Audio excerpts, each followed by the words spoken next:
श्री गणेशाय नमः। मोर मुगड़वंशी वाले की जय। कपिल देव जी का देहूती को 3 तरह पर ज्ञान समझाना। कपिल देव जी बोले, हे माता, हमने तुमसे स्त्री व द्रव्य दोनों को बुरा कहा, सो तुम्हारे मन में इस बात का संदेह हुआ होगा कि संसार में स्त्री से सब जीवों की उत्पत्ति होकर द्रव्य से अनेक तरह का सुख प्राप्त होता है। कदाचित इन दोनों को छोड़ दें तो संसारी काम किस तरह चले, इसका हाल मैं तुमसे कहता हूँ, सुनो। हमने द्रव्य व स्त्री को छोड़ देना गृहस्थाश्रम के वास्ते नहीं कहा है। जो लोग गृहस्थी कर परमेश्वर के नाम पर साधु व वैरागी व सन्यासी होने के उपरांत वन में तीर्थों में रहकर जन्म अपना बीच स्मरण व ध्यान परमेश्वर के बिताते हैं, उन लोगों को द्रव्य व स्त्री की संगति करना न चाहिए। जो मनुष्य गृहस्थाश्रम व अपने वर्ण में रहकर परमेश्वर का भजन करके भवसागर पार उतरा चाहे, वह अपनी विवाहिता स्त्री से रूपवती या कुरूपा जैसी मिले प्रीति रखकर दूसरी नारी का प्रसंग न करे।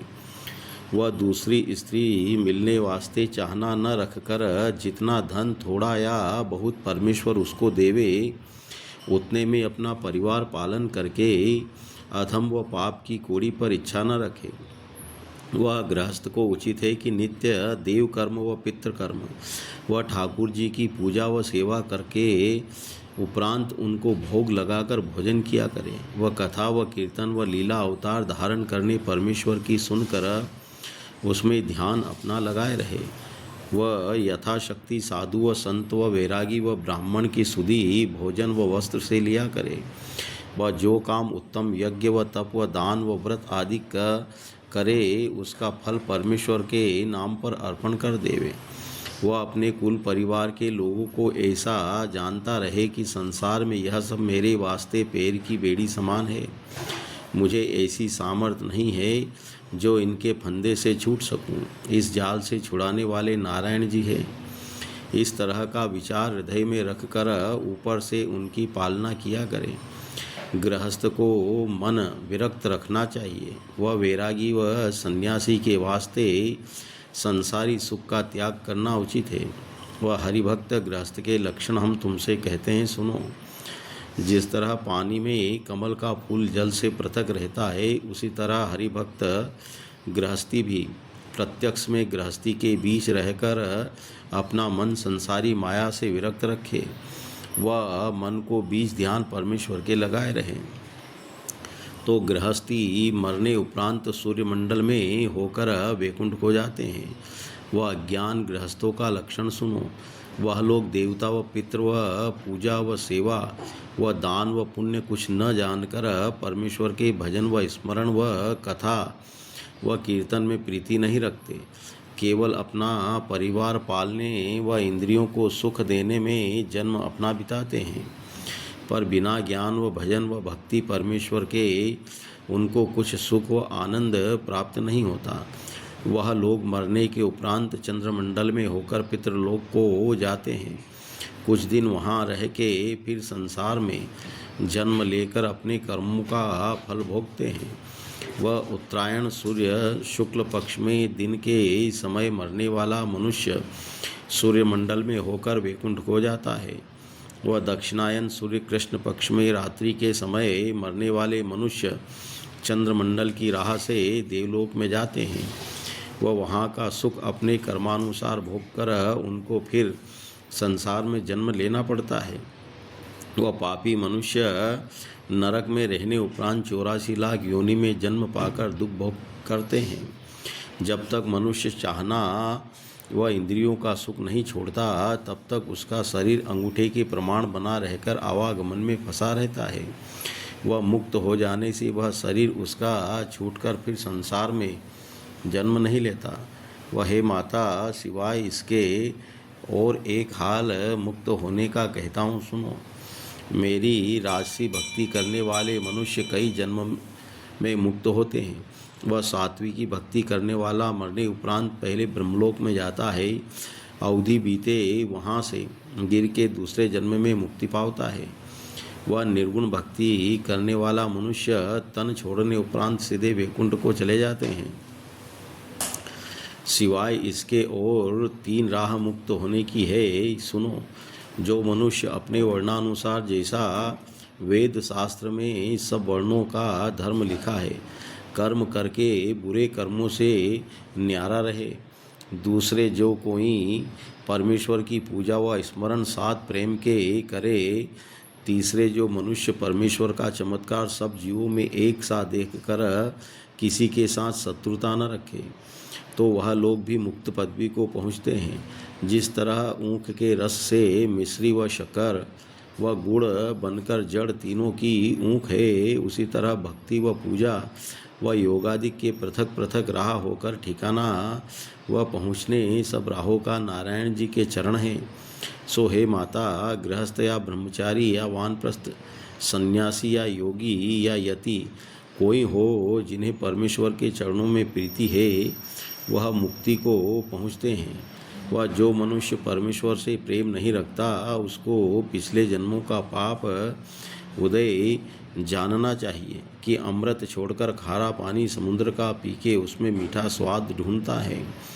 जिस तरह शूकर को घी व चीनी खिलाओ तो उसे अच्छा नहीं मालूम होकर बिष्टा प्यारा लगता है, उसी तरह जिस जगह परमेश्वर की कथा व कीर्तन हरि भक्त लोग कहते हैं, उस जगह से वह अधर्मी उठकर जहाँ राग व रंग व चुगली व कुकर्म करने वालों की संगति रहती है, वहाँ आनंद से मन लगाकर बैठता है।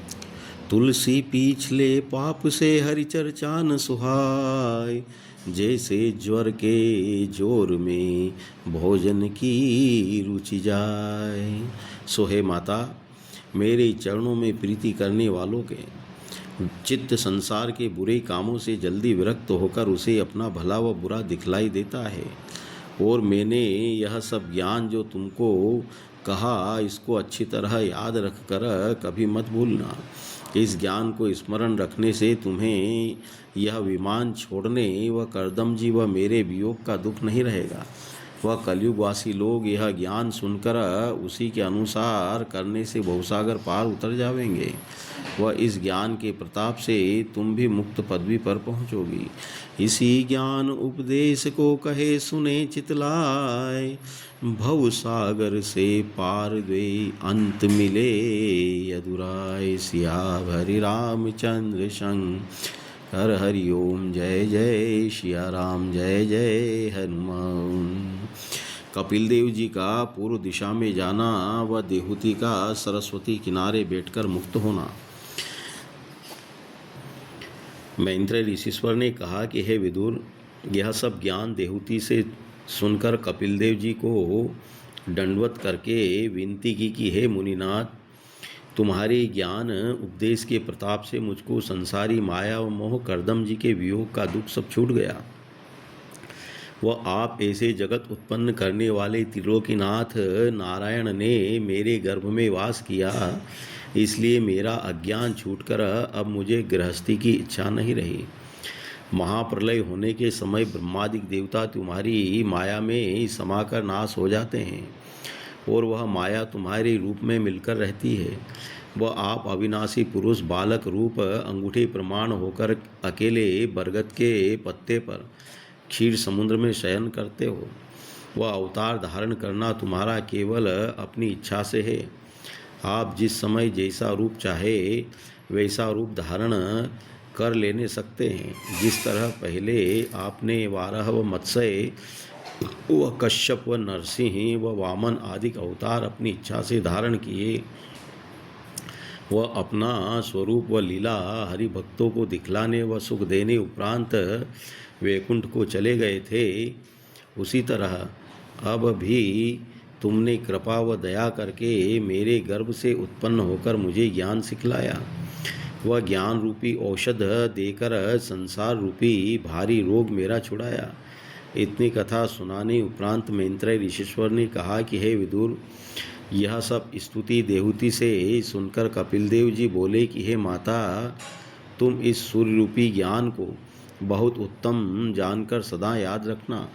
वह सब किसी से मत कहना। जिस तरह सूर्य के प्रकाश से अंधकार छूट जाता है, उसी तरह यह ज्ञान याद रखने से मनुष्य की अज्ञानता छूट जाएगी। वह गुरु व ब्राह्मण व साधु व वैष्णव व हरिभक्त को यह ज्ञान सुनाकर अधर्मी व मूर्ख व चोर व लोभी व मिथ्यावादी व चुगल से मत कहना। वह जो मनुष्य गुरु और परमेश्वर से विमुख रहकर दूसरे का उपकार न माने, वह गुरु की बात पर विश्वास न रखे, उसको भी यह ज्ञान सुनाना न चाहिए। अधर्मी व मूर्ख मनुष्यों को ज्ञान सिखलाना कैसा होता है, जैसे कोई रसायन सोना बनाने की राख पानी में डाल देवे। यह बात कहकर कपिल देव जी बोले कि हे माता, अब मैं गंगा सागर को जाता हूँ, तुझे जिस वस्तु की चाहना हो सो मांग ले। यह वचन सुनकर देहूती ने विनय किया कि महाराज, जिसके तुम्हारे सदृश त्रिलोकीनाथ पुत्र उत्पन्न हो, उसको फिर किस वस्तु की इच्छा रहेगी। यह वचन अपनी माता का सुनकर कपिलदेव मुनि पूर्व दिशा में चले गए। वह देहूती ने मन अपना संसारी माया से विरक्त करके विमान आदि को उसी जगह छोड़ दिया। वह सरस्वती किनारे बैठकर ध्यान, चरण वह स्मरण नाम नारायण का अपने सच्चे मन से करने लगी। सो ध्यान करते करते शरीर उसका जल के समान बहकर सरस्वती नदी में मिल गया। वह चैतन्य आत्मा मुक्त पदवी पर पहुंचा। वह जब कपिलदेव जी समुद्र किनारे गंगा सागर में पहुँचे, तब समुद्र ने विधि पूर्वक उनकी पूजा व परिक्रमा व स्तुति करने उपरांत उन्हें बैठने वास्ते आसन दिया। सो वह इस वास्ते वहाँ बैठकर योगाभ्यास करने लगे कि जिसमें कलयुगवासी लोगों को जो योग व तप करने नहीं सकते, मेरे दर्शन करने से योगाभ्यास करने का फल प्राप्त हो। सो वह स्थान बैठने कपिलदेव मुनि का गंगा सागर में कलकत्ते नगर के पास अब तक वर्तमान है। बहुत लोग उनका दर्शन करने वास्ते कलकत्ते की राह वहाँ जाते हैं। वह कपिलदेव जी ने वहाँ बैठकर जो शुकनामादिक ऋषिश्वरों को सांख्य योग पढ़ाया, इतनी कथा सुनाकर सुखदेव जी ने कहा कि हे राजन, जो सांख्य योग ज्ञान कपिलदेव मुनि ने देहूती से वर्णन किया था, वही ज्ञान मैंने तुमको सुनाया। वह तत्व सांख्य योग का यही है कि आत्मा को अविनाशी व अपने शरीर का नाश समझकर मन अपना संसारी माया में न लगावे। वह मैत्रेय जी ने विदुर से कहा कि मैंने कपिलदेव अवतार की कथा तुमको सुनाई। जो कोई इसको सच्चे मन से कहे व सुने, वह मनुष्य संसार में वांछित फल पाकर अंत समय मुक्त पदवी हो पावे। मोर मुगड़बंसी वाले की जय। करदम हूते अति सरस करत जीव अभिमान, तजत न टूटी झोपड़ी करदम तजो विमान। श्याम रामचंद्र शंकर हरि ओम। जय जय श्या राम, जय जय हनुमान।